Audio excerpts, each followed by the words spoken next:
Today's podcast is brought to you in part by Powerful Creators Mentoring. Are you ready to manifest rapid growth in your business or your sales career? Head over to powerfulcreators.net/mentoring. And when you're checking out, remember to enter in promo code MENTOR96 to get 96% off your first mentoring session. Today's show is also brought to you in part by Naked Warrior Recovery. I have been on a personal health journey to improve myself, and after stumbling across Naked Warrior's Happy Berry energy drink with all the good vitamins and electrolytes to give you a great balance and mental clarity without the junk and jitters like other brands give you, I personally can't get enough of Naked Warrior's energy drink powder, and it actually tastes like happy berries.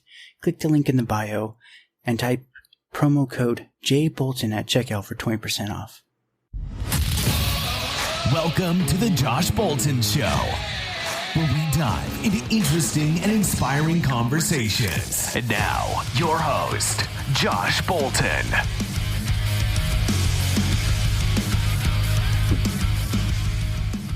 Not too bad.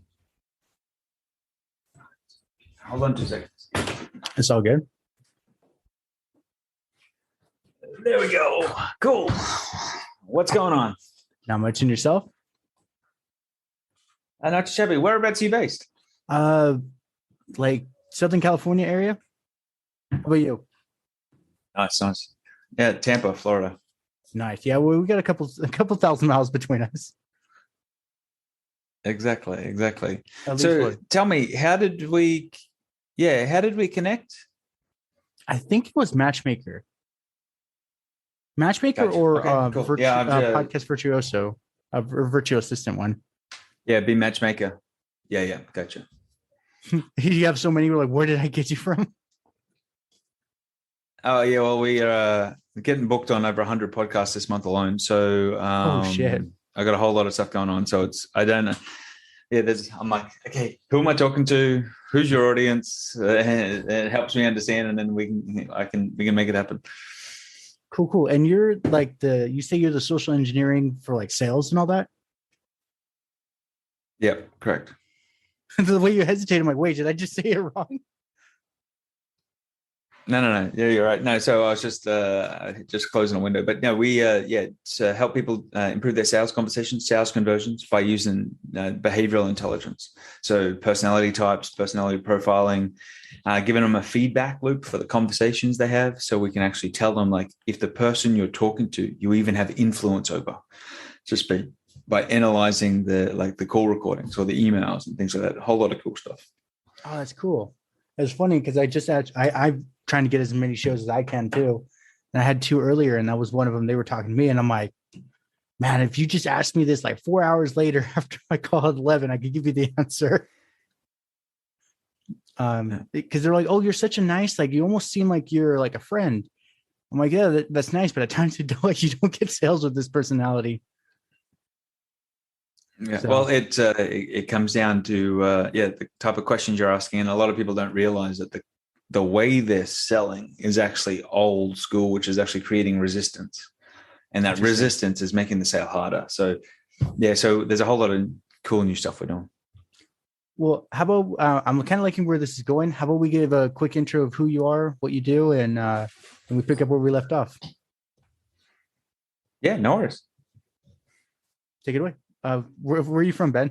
All right. So, Ben Bressington from Behavior Sales, and I help people improve their sales conversations and sales conversions. And the whole goal is to help people 5x their sales conversions by giving them a framework in which they can communicate with people so people persuade themselves rather than you having high pressure, creating sales resistance, and helping people understand personality types through behavioral intelligence to connect with people faster and easier than ever before. So it's like, imagine if you had Google Analytics that gave you insights for your sales conversations. That's what we're talking about.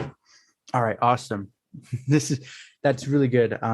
So the one thing I wanted to ask you is more selfishly, and this will help just everyone in general. I'm trying to sell like a package, like a 1 or 2 hour call, like $1,000 or $2, $1,000 to $2,000 for my time and teach entrepreneurs, business owners, even managers, if they want, how to treat their employees with like an empathetic leadership, whereas what can I do for you instead of what can you do for me? How would I pitch to someone that may be more resistant, believing their way is the right way? Yeah, well, one of the things you need to understand is your sole job. So one of the things, let's step back, hold on a little bit, we'll step back. So what you need to understand is the model in which you're trying to sell would be client-side selling, right? Or that consultative type sales model, right? That was created in the late 2000s, and consumer behavior to that has slightly changed. So your sole goal in what you're doing, and the reason you're getting the objections you're getting, is literally because you've got a conversational problem at the start, not the end. So your sole goal as a salesperson is actually to do problem finding and problem identification. So you need me to be communicating my problems to you. And the reason you're doing that is I have to understand the problem and persuade myself that there is a real problem. And most of the time, that if you're asking logical based questions, you're not having an emotional connection. So therefore, I don't emotionally feel that I need to solve the problem you're solving, and therefore there's no value, right? So it becomes a pricing debate rather than an ROI debate. If there is an ROI conversation you're having because you're talking about solving the core problem, not the surface level problem, your pricing objections literally disintegrate, because like you've now identified the problem. So it would come down to how you're actually connecting with the person, then how you're bringing what we classify as situation awareness. Like, how are you having me become aware of my current situation, right? And then how are you having me go into the next layer, which is that problem awareness, and like really defining the problems to go through. And then you literally only have to pitch 5% of the call. The problem is if we looked at some of your recordings, you're probably pitching too soon, too early. You're justifying, hey, empathy-based sales do this, facts, figures, features, benefits. They don't give a shit. They don't really care. Right, so the thing is if you're actually presenting incorrectly, you're creating resistance at the get-go, and you just resistance, and they're like closing off. Does that make sense? Yes. 100%. No, I noticed that. So I'll keep going. Yeah, no, sorry. Go ahead. So it was just for me, when I used to teach martial arts and I would sell it too. And I did actually pretty good, but that was the biggest one. I just more chat with them, see where they're at, and then be like, hey, it actually sounds like I'm not a good fit for you, but I know someone down the way, and we still got business because of that.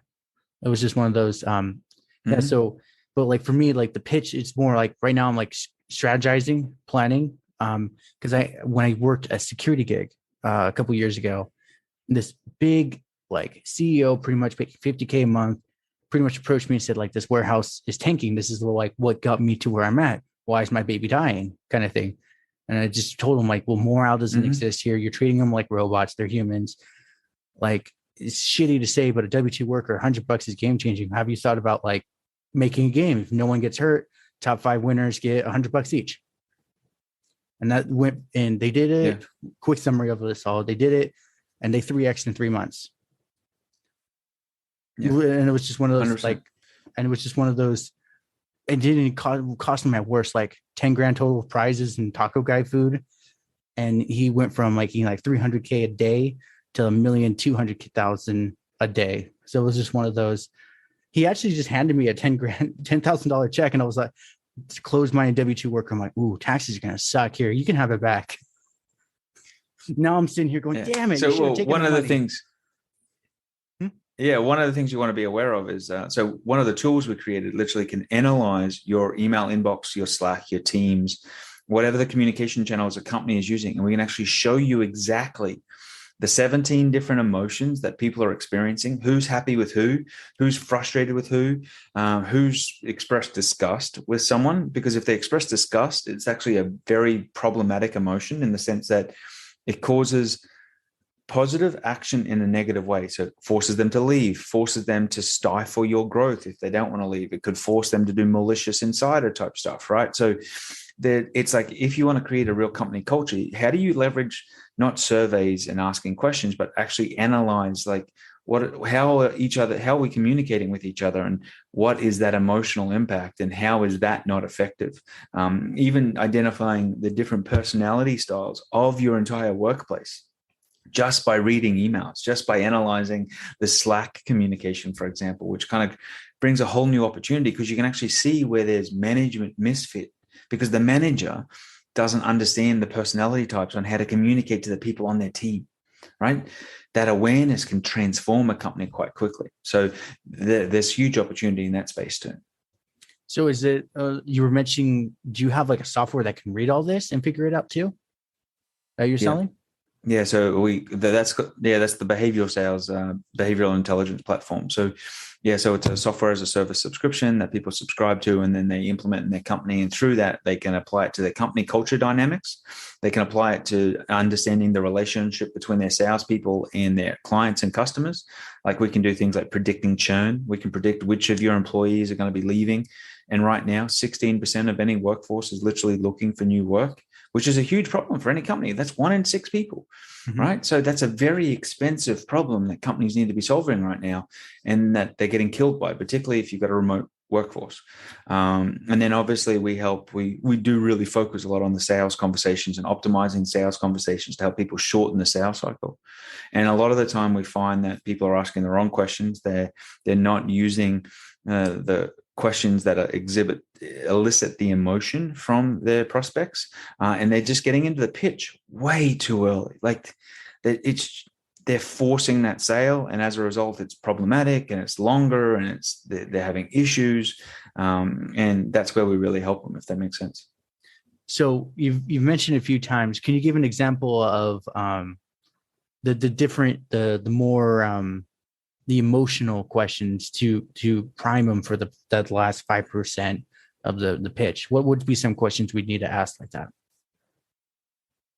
Yeah. So, okay, well, let's start at the top of the sale, right? So at the top of the sale, one of the questions is, just because someone didn't, so you never want to assume the sale. Assuming the data actually shows now that assuming the sale actually creates sales resistance. So the person, when you get on the phone, you actually want to be more neutral and more to the side of skeptical, right? Because you want to be having them sell you why I should even work with you. So you want to be qualifying more, which is a different perspective for a lot of sales reps. Does that make sense? Mm-hmm. Right. So that mental shift alone at the start can make a big difference. So one of the things you can say, so here's a script if people want to write this down, is like, have you found what you're looking for, Josh, or are you still looking? Like, even my uncertainty in my tonality, and that gets you to talk to me about, well, what you're looking for, how you're looking for, and then obviously you want to ask them the questions of like, so Josh, what are you doing now? How long have you been doing that? And then you probe a little bit deeper with that, and you go, well, what got you involved with that? Why did you choose that model, right? So you're trying to extract from them their rationale, their decision-making process, why they're doing. Like, if you just ask those type of questions, you've connected with them at a core emotional level. And now you're asking emotional questions to help them define that. One of the things you want to be thinking about, for example, is always asking them, why is that important to you? So, Josh, why, though, did you choose that solution? Well, it would just seem the most cost-effective and efficient at the time. Was there another reason you're looking for that, or a problem you're trying to solve? Yeah, my sales team was doing this, and they claimed they needed software, and this was the best they claimed in the industry. Yeah. So now you're understanding why they were choosing that decision, and you've gone actually 2 layers deeper, and they're starting to analyze and look at their real pain. They're starting to persuade themselves why they're looking at. So one of the things you can there add, and doing this a little bit out of order, but you really want them to define that problem. So, for example, you could say, Why do you feel like that was the best software or choice you could have chose at the time? Because my senior manager recommended it and said it was the best. Gotcha. So now you know that there's a senior manager involved who's actually the influencer or maybe the decision maker. Okay. So the thing is you may not realize you're actually selling the wrong person, talking to the wrong person. So you've actually got to get in and talk to the other person and find out what the real problems are and how that logic happens, right? So you want to be thinking then of the one big thing that a lot of salespeople don't do is they don't ask what we classify as consequence questions. Okay. So something like that would be along the lines of, hey, Josh, have you thought about what would happen if you don't do anything about this? No, I haven't even thought about that. So if you don't solve this problem and the situation got worse, like what would that mean for you? No, I would be losing a lot of money and probably a lot of workers too. So do you see, even like if you use those style of questions right now and when you're talking to those people, your conversation takes on a whole new deeper level. It takes on an emotional level. And then you're using the emotion. They're using the emotion, you're using the emotion to persuade them using their own words. Does that make sense? Right. So it's like the instead of the pitch, more ask the question than ask the question on the question kind of thing. 100%. Yeah. So it's asking the right question. And we've actually got a process where we've actually got about 240 different questions in the process funnel that you can use and rotate through. But there's 5 to 7 stages you actually flow through in the call, and even to how you're pitching, and even to the point of how you qualify them at the end, and even getting them to commit to taking action. So for example, like you present your solution, you don't pitch it, you kind of present it once you got to the pain, but that you do it right at the end, right at the end. And you're like, well, Josh, do you feel like this could be the answer for you? Yeah. So, and the most important question you need to ask to them after that is literally going, but why do you feel that? Ooh, that is a good question. So just asking that question, though, you understand that now you are telling yourself why this is the solution and why you need to take action. Interesting. I like it. This is like, all right, super hyper focused, good stuff, man. Thank you. And one of the big things, if anyone who's got got an objection, one of the things you really need to be aware of with that is you want to be clarifying, discussing, and then diffusing. A lot of people, they'll get an objection, they dive into it, and they just like they're trying to feature and benefit products, speak their way out of the objection, and what they haven't done is addressed the core objection, which we spoke about earlier. But so I think that type of stuff could dramatically help you and your conversations and the people in your audience as well. Yeah, I want to say that's a lot of good nuggets right there. Anyone listening in, definitely listen to this, what Ben just said. So what is also then this just applies to all sales, whether it's like a $200 a month package or a $10,000 consultation call kind of thing. Yeah, 100%. And 100%. And a lot of people literally, they even if it's a $200 package or a $200,000 package or a $200 million package, it really doesn't matter, because this is like the anti-sales, anti-persuasion process, because you're not using any pressure. There's no pressure. You're having a conversation. And what people really need to understand is, like, sales is really a conversation, but most people are ignorant to how to have this conversation. Because this is not boiler room, high pressure sales stuff, which is where a lot of sales training kind of came from, like high pressure, high anxiety, force them in against their will. And that's not what the science says on how to persuade people, if that makes sense. Right. Yeah. Like, I forgot I have a mentor call every Thursday, and he's like, present them with pain, drag them to hell, then sell them the ladder out of hell. And I'm like, that's kind of brutal. I mean, you literally took it to a dark place and you're like, the only way out now is to pay me. And I'm like, there's a lot of objections that can come up from that. Yeah. So there is. And the problem is if you're leaving them sitting in that pain for too long without selling them the vacation, you actually can have them shut down. And that you can have the opposite effect of what you're trying to do. So, drag them to hell is one way. But the thing is most people struggle with the transition out, and the prospect actually gets stuck in hell. And then when you call them again, they're going to ghost you because all you do is leave them in a negative emotional state. And we can actually tell that from your sales call. Like, did the call finish happy or did the call finish negative? And if the call finished negative, you've got now this negative emotion that's festering. That's going to cause them to ghost you, not want to work with you, avoid you because you don't make me feel good. And what do people do when something doesn't make them feel good? They go elsewhere. Yeah, we clench up or go away. 100%. That's interesting. So then, like we've been touching on it through this whole thing. So like, let's say our call is going really well and I kind of awkwardly fumble at the end. It wasn't like a bad or a negative note. How would that transition, that work in the sales process, like an awkward fumble at the end? Or would it still convert? Awkward fumbles are okay. So it's, and you got to be more aware of the tonality and the skepticalness of it. So an awkward fumble is okay. The thing is you've got to be able to own your questions and your script. So you may have fumbled because you're actually going from authenticity back to script. Okay. And so the fumble was in the transition, right? Rather than like, hey, if I'm just authentically engaged and interested in you the whole time, asking you questions, my pitch is at the end and it's only 5% of the call because I'm like just walking you through the fundamentals, if that makes sense.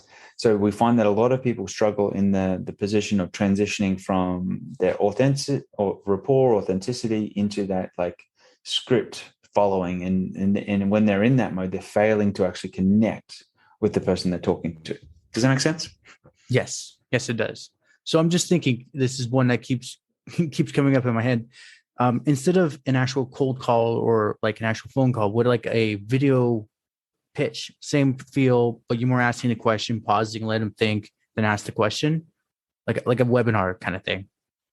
Would that work too for this? Yeah, you can certainly do that. Yeah, you can work that through, and you can ask them the deeper questions. And you go, well, hey, some of the people we're talking to have this problem, this problem, this problem, this problem, and they've had this. So you tell them the stories for the problems that you're eliciting, right? So you can still work through the same flow.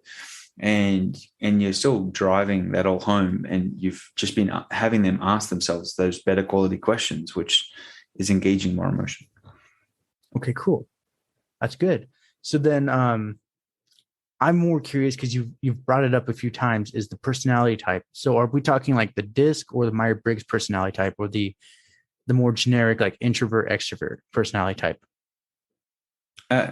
Yeah, great question. So one of the things that we did is we used the DISC and Myers-Briggs, but we actually simplified it. So we call it actually bird behavior, because most people have done a DISC assessment or they've done a Myers-Briggs assessment, and then they don't know how to use it. They don't know how to apply it to a conversation. Like, so for example, you've done one of these assessments, right? Mm-hmm. What's your personality type? Myers-Briggs is INTP and DISC is a CD. So yeah, so I don't really. How do you apply CD to your conversations? I don't know. So yeah, see, and like they're great for self-awareness, right? But the problem is a lot of people don't know how to transition that into practical. Like, how do I use this information? So that's why we simplified it in what we call bird behaviors. There's 4 bird profiles. So all you need to remember, you don't have to worry about all the other crap, because we'll show you exactly how to use it in conversations and connect it to your conversational scripts, and give you the words to say. And then it's easier to identify. It's easier to identify people. So for example, do you know what I am? You are definitely more analytical, very extroverted, but yeah, that's about all I got right now. All right. So you can tell me what I am when I teach you the 4 birds. Okay.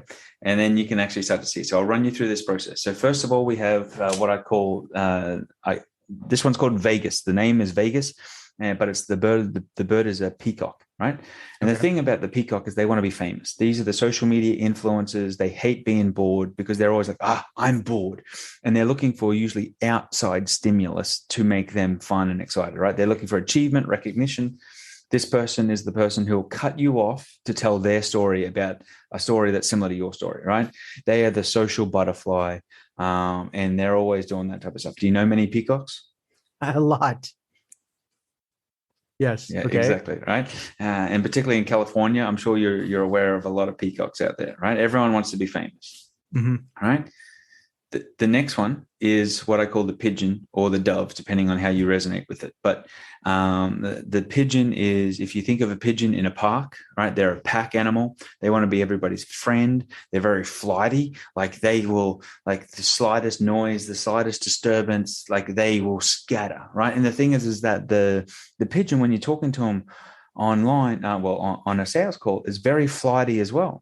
Like one objection, one bad emotion, like one bad review online has them like, oh, I can't do this, because they hate rejection. They hate taking risks. So as soon as you present your conversation in the way that's high risk, it's a very, very problematic for them, right? You may not perceive it as a high risk, but high risk is any real change for them, right? Interesting. Okay. What's interesting is the pigeon is someone that you never want to take to the Cheesecake Factory, because you take them to the Cheesecake Factory and there's 500 items on that menu, right? Like I can't make that decision. They've changed their mind 20 times what they want to eat, right? But every time the plate walks by them, or what's that they're eating or what you're eating, like it changes, right? It's hard for them to make a decision. Like they're the type of person, when the waiter comes to the table, right? They're going to be asked last, because like they're going to change their mind 10 more times before the waiter even gets them. You know people like that? Oh, yes. They're just as common as the peacocks. Exactly. So the next one is I call Liberty the Eagle, and liberty is like freedom and power, right? So the thing is the eagle wants to be the boss. They want to be in control. They care about achievement. They care about the tasks. They want to know, Josh, what do I got to do right now, and how do I make it happen? Right? What are the three things I got to do, and how do I get it done by 5 o'clock today? Right? What's the ROI in this? Right? That's what they want to talk about. They don't care about anything else, and they're not very people focused. They're okay. They're happy pissing you off. Right. And they're like, why did I piss you off? I just got the job done. Like, what's wrong with you? Right. They don't understand that people interaction, and that not everyone is like seeing the world as that eagle from like a mile away who can see the mouse and then like lock in and get it. Right. Right. So that's the eagle. They hate losing. Right. And then the next one is what I call the thinker, which is the owl. Right. And the owl is the person who would rather be right than rich. Right? They want to prove everybody wrong. They've got multiple degrees after their name, multiple letters. The certificates, the achievements are a big deal for them.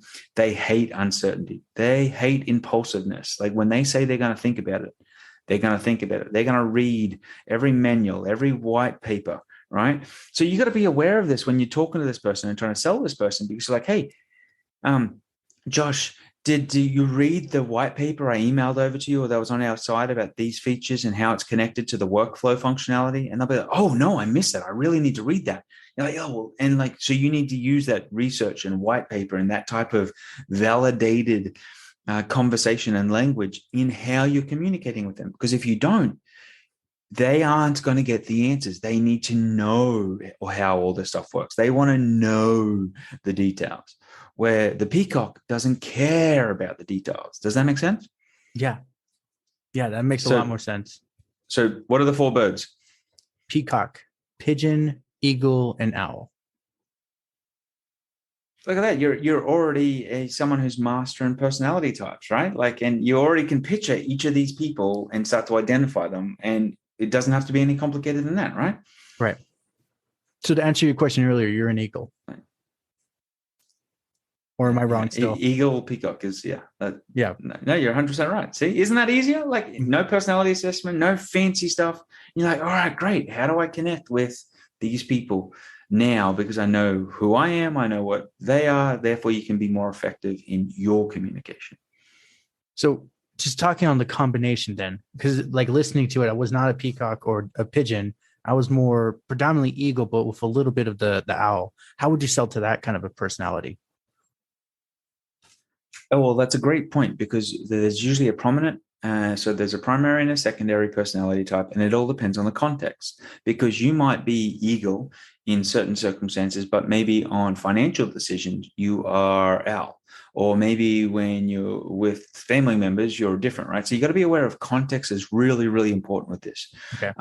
So the thing is if you've got the eagle L, you've got to be aware of the results and ROI, but I've got to give you the time for you to make the decision, or I've got to be asking you those questions where I'm qualifying you, for example, for you to actually see the value and understand the logic with that and the emotion with you. So, for example, I might be asking you, Josh, what is most important to you now, though? Right? As the qualifying question. And I'll be going, so why is that important to you now? Right. Interesting. Sorry, I'm just saying interesting out loud. That's one of those, a lot of people have asked me that. I've noticed the question, but I've never picked up on why. That's interesting. Thank you. Yeah. So one of the things you can factor in, like even how you can qualify people, is like, so Josh, like, how important is this really for you to solve this problem, right? And the thing is I'm getting you to tell me how important it is, and you're telling me. So is this something that's even a Q2 problem you want to solve, or is this something like Q4 or next year? Well, maybe Q2, maybe Q3. But I guess it would depend if it's this budget connection. All right, great. Like now you can start to understand and analyze that. Does that make sense? Yeah. So it's the budget problem, not the actual results. They want it, but they're not sure if they have the money. That's good. And one of the things with budget, when you're always talking about budget, it means that you haven't connected enough pain or realization. Because if they see that they have a problem and you haven't identified the true problem that's most important to them, because if you identify the true problem, they will find the budget. They will work out how to get the budget, where the budget's going to come from. They'll reallocate the budget. So it means pricing is usually connected to haven't defined the problem well enough or got them engaged with the problem sufficiently enough. Okay. Yeah, that's one thing I've noticed. Like when I was selling martial arts, it was one of those. The packages were pretty big, like $300 a month, and like $1,000 or $2,000 to $2,000 for stuff. And once I did the proper pitch, I kind of realized now, like as I'm listening to you, I did a very similar. I would see, okay, who's a pigeon, who's a peacock, etc., and pitch to them that way. And dirt broke, but somehow they managed to scrap together $5,000, and I'm like, how did you do that kind of thing? Yeah, well, that's one of the questions is like, well, so you could go to them. So Josh, why do you feel as though this could work if you had the money? Oh, that's a good one. Just to add on to it is I feel the value added and the incentives you're bringing to me are very important. Right. And then and you could tell like my tone was like skepticism, right? Mm-hmm. So I'm like, okay, so are you open to me giving a suggestion, Josh? Sure. What do you recommend? So what I did there is I asked for permission. I'm not here to pitch. I just want to give you a possible suggestion. All right. So the thing is I'm not like, because I'm helping you persuade you, right? So the thing is you can go to that and it's like, so Josh, what other avenues do you have for funding maybe? Oh, we have a lot of investors outside, and the board is very active. So we have multiple streams of income. Yeah, no. Well, the thing is you could say, well, like they'd be like, well, have you thought of putting it on a credit card and paying it 30 days later, or are you interested in more of a payment plan to help you? Like this is where you can give them suggestions. Interesting. If they've given you permission to find the funding, because what you're asking them to do is starting to think of how else could they get the funding to solve this, and it might be like, well, is this problem more important than the problem you're solving right now? Because this problem is connected to 3 other factors. So therefore, shouldn't you be putting the budget to that? So reallocating budget type thing. So pricing becomes very interesting. And if you have defined the problem correct enough, they will always fund the budget. Right. That's very true. I'm just curious, how long do I got you for? Probably about another 15 minutes. Cool. Just want to make sure I didn't want to run over and get you in trouble for our interview. So then for the budget one, let's say I'm somehow managed to get the interest of Coca-Cola, one of the Fortune 500s, pitching him on the whole thing. Is it a similar process, or because they're more of a bigger dance that it's a longer play?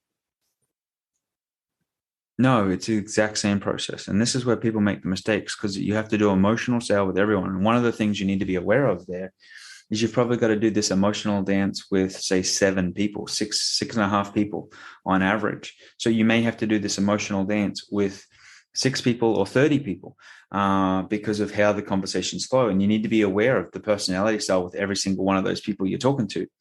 And this is where like the behavioral sales platform comes into its own, because like we can take your call recordings or your emails between all your parties that you're talking to and understand who has influence over who, right? Because it's a daisy chain.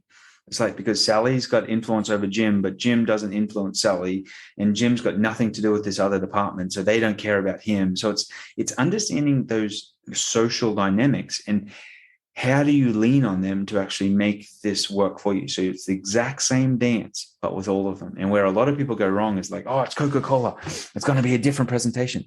It's all people. It's all emotion. If there's no problem, there's no emotion, there ain't no sale. Very true. So, okay, I'm personally curious, and a lot of people are probably thinking the same thing. What is your general pricing for your software?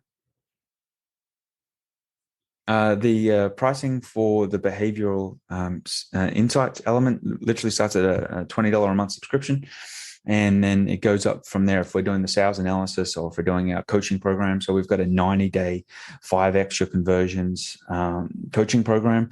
That program starts at $7,000 and it goes from there. But we're literally coaching and consulting you on every conversation you're having. We're giving you real-time feedback on exactly what you're doing, what you need to be doing, optimizing your sales scripts, and helping you work through, like, hold on, you said that, but the tonality was wrong. You said this, you should review that, and teaching you our, what we call the behavior sales framework for having sales conversations using data, not just some made-up script that applied or worked in the 60s. Does that make sense? Right. No, 100%. So then let's say I'm interested in the analyzing, but also the sales. What would be the combo for 2? Oh, well, that's all included in the 5X coaching program. You get access to it for 90 days and we work you through, right? So that's very hands-on, very coaching. The analytics platform for the sales analysis, it all depends if it's rep-based or company-based, and that's how that works. But there's over 100 different linguistic variables that we can analyze in your conversations and help you kind of improve everything. So there's a whole lot of opportunity there. That's a lot of opportunity. It's definitely one of those. I wish I had that for a long time ago. Like, just, is it kind of like Otter or Grammarly? You just kind of upload it and it analyzes from there? Yeah, it's 100% like that. And it's even easier than that, because we can literally connect to your email. We can automatically connect to your Zoom account. And then we try to automate how we're like extracting Zoom calls or video calls, or we integrate with the CRM. Like, we're doing a massive integration right now with close.io to be able to roll out and provide solutions fully integrated into the CRM, which is really impressive. There's a whole lot of cool stuff going on right now. Then I'm just curious, because I'm working with, I have a different CRM. Could you integrate with Kartra? Let's say I pay up. Is that one I could integrate with them, or not yet? Yeah. So there's, we integrate with Zapier and Integromat. Is the latest integrations we're literally pushing out within the next 2 weeks or so. So you're literally going to be able to integrate into every system. So it'll automatically pull the data, pull the emails, and then provide you back the insights that you need. Cool. Yeah. Zapier works with Kartra. So definitely going to be one of those. I'm going to be looking into it. Anyone else, definitely recommend. I got 3 going out questions for you. So other than work, yep. what what have you been doing to keep yourself busy during these lockdown times? I'm an avid cyclist, so my goal is to cycle at least 150 miles a week. That's what I love doing, and that's kind of where my passion, my thinking time. So yeah. So I'm frustrated the weeks that I don't get to cycle 150 miles. So that's and my great weeks are 200 plus miles. So yeah. What is that like? Almost like what, hour and a half, 2 hours or a run, or is it more 3 hours? Sorry, a ride. So or are you just like speed lightning? 30 miles is, it's like, 20 miles is about an hour. So when you're doing a 30-mile ride, it's about an hour and a half each time. So that can be 15 to 20 hours on the bike a week or more.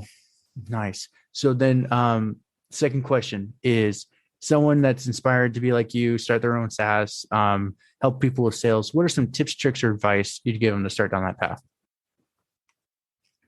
The biggest thing you can do is become aware of yourself and what your own personality style is and the personality styles of the people you're talking to.